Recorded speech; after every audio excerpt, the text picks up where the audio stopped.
28 देशों की संस्था के उन सदस्यों ने एक फैसला लिया और वो फैसला मेरे जीवन का एक ऐसा पल था जब उन्होंने घोषणा की चेयरमैन ने कि हम संत हितकारी जी को ग्लोबल रविदासिया वेलफेयर फाउंडेशन की ओर से गोल्ड मेडल देना चाहते हैं।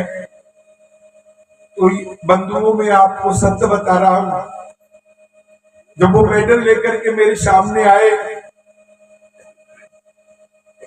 तो वो एक ऐसा पल था जब मैं कुछ समय के लिए सहम गया, ठहर गया, असहज हो गया और मुझे याद आए अपने ये बुजुर्ग बाबा सुमेरी सिंह जैसे, जिनके चरणों में बैठकर के मैं पला बड़ा हुआ और मुझे बहुत कुछ सीखने को मिला।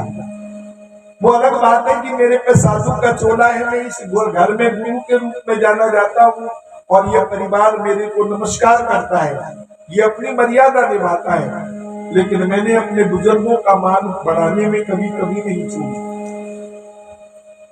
मैंने समर्पित किया इनकी दुआओं के लिए, इनके आशीर्वाद के लिए वो मेडल। जीवन में कुछ भी असंभव नहीं है अगर आप अपना मन ठीक कर ले। प्रधान जगदीश जी कह रहे थे, मन चंगा तो कठौती में गंगा। आपका मन अगर ठीक दिशा में जा रहा है तो जीवन का हर वर आप प्राप्त कर सकते हैं। इसलिए आओ, ये भी मन का विचार है। अब मैं जो बोलने जा रहा हूं, हम तन तो गुरु चरणों में अर्पण कर देते हैं, लेकिन मन गुरु को नहीं दे पाते। और यही हमारे जीवन का सबसे बड़ा हमारे साथ धोखा है। आइए, ये शब्द गुरु कबीर साहब का है, जिसे सुनने के लिए आप हमेशा लालान्वित रहते हैं। ये लगता ऐसे जैसे जंगल की कहानी गाई जा रही हो, लेकिन जीवन का सार है। इसे समझने की कोशिश करना।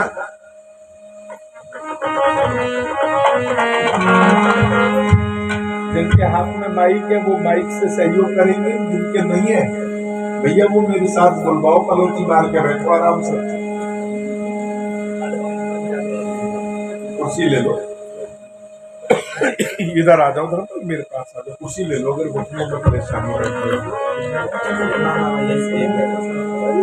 सुनिए,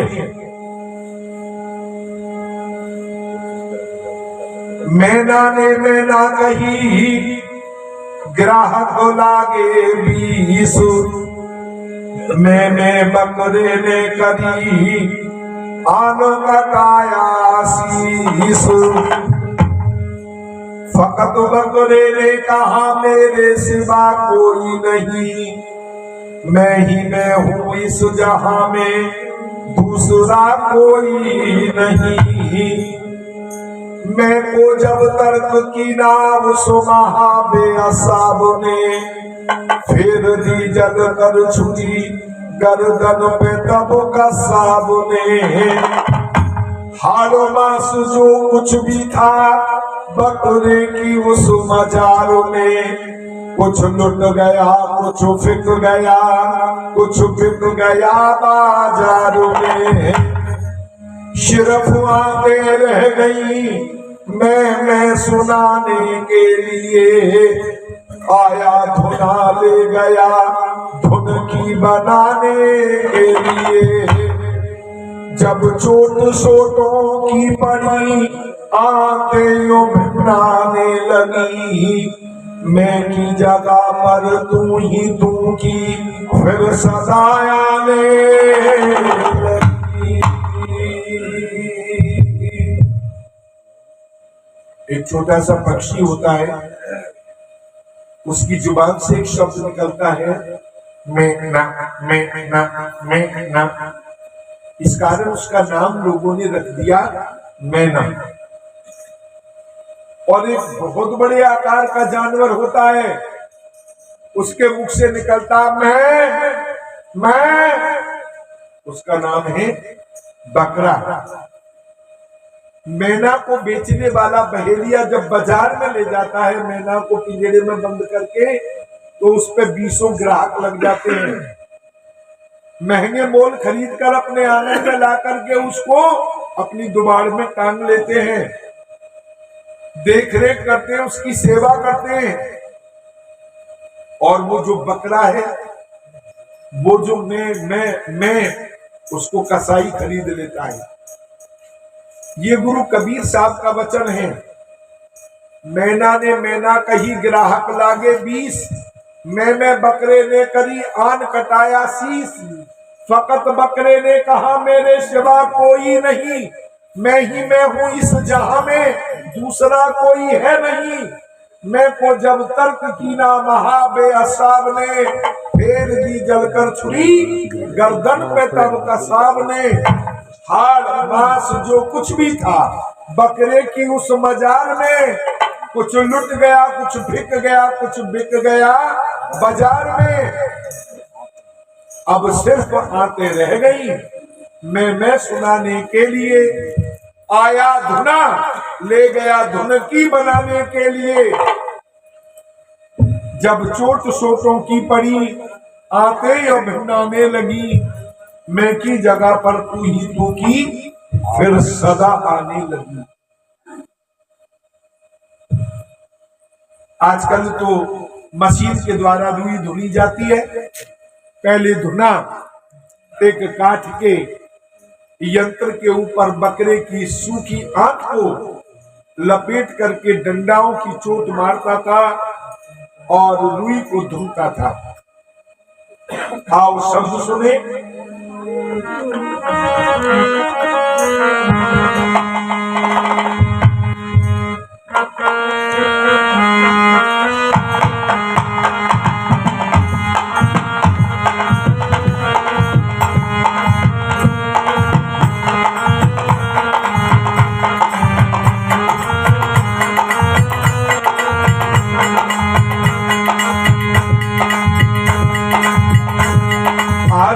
तेरी मेरा छूटी हाथी ने पीठ चढ़ाई,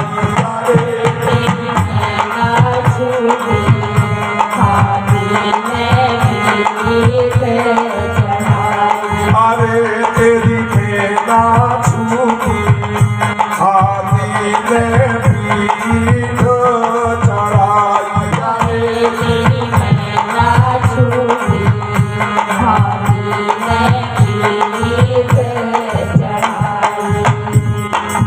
ये कौन कह रहा है, किसको कह रहा है और क्यों कह रहा है? ये 3 प्रश्न है, ध्यान से सुनो।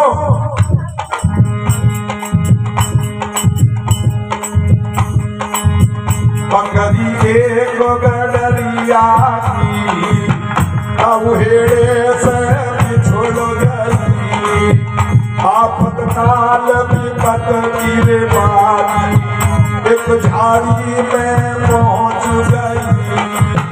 आफत काल विपत की मारी, एक झाड़ी में पहुंच गई। बड़ी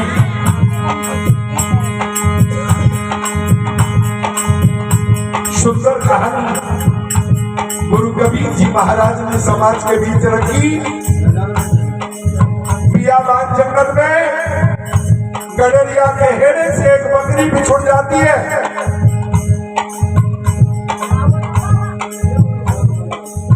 और वो बकरी एक झाड़ी में जाती है।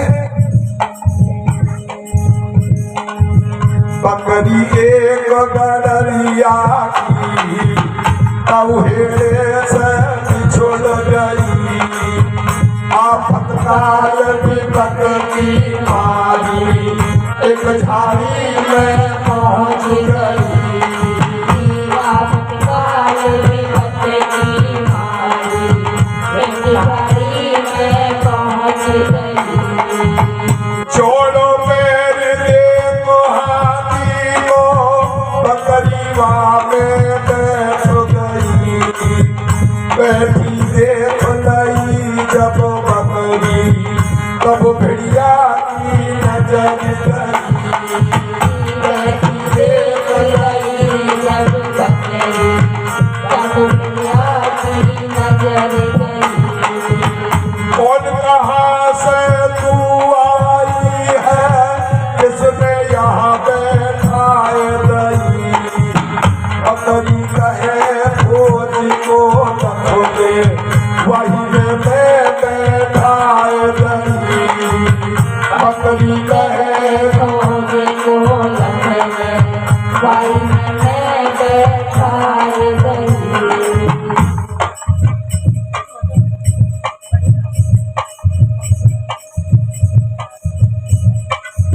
गडरिया के हेड़े में से बिछुड़ने वाली एक बकरी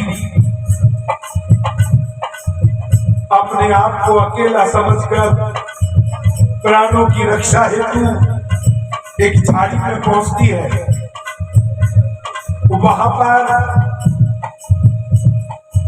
विशाल आकार वाले किसी जानवर के पांव का एक चौड़ा सा निशान बकरी को नजर आया। समझ गई जिसका पैर इतना बड़ा है तो उसका आकार कितना बड़ा होगा। ऐसा सोच करके बकरी हाथी के पद चिन्ह पर बैठ जाती है, पांव के निशान पर बैठ जाती है।